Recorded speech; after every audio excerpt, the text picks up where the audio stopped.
বাহ পুলক, তোর হাতে হাওয়াতে আমি ভাবছি একেবারে আমের গন্ধ গন্ধ মনে হচ্ছে পুরো। দে তুই দিতে থাক। আসলে আমের গন্ধ না মালিক, 3 দিন ধরে চান করিনি, আমার বগলের গন্ধ হয়েছিল। কি বলছিস এগুলো তোর? অসভ্য!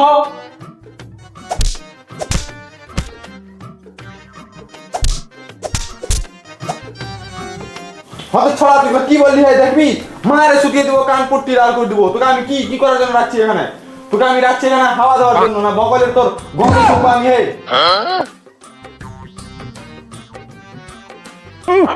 মালিক মালিক মালিক, আমাদের বাজারে ডাকাত পড়েছে, আমাদের ব্যবসা লালবাতি জ্বলে গিয়েছে মালিক, আমাদের ব্যবসা লালবাতি জ্বলে গিয়েছে।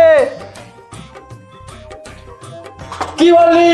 কে করতে পারে আমাদের ব্যবসায় লাল বাতি জ্বালাবে? কার এত বড় সাহস? ওস্তাদ, পাশের পাড়ার মদনা ভাই, পাশের পাড়ার মদনা ভাই, মদনা ভাই আমাদের ব্যবসার মধ্যে লালবাতি জ্বলিয়ে দিয়েছে। এত বড় সাহস? কি বললি? মদনা ওর এবার বাজারের লাইসেন্স ক্যান্সেল করেছি। চল চল চল চল চল চল চল চল।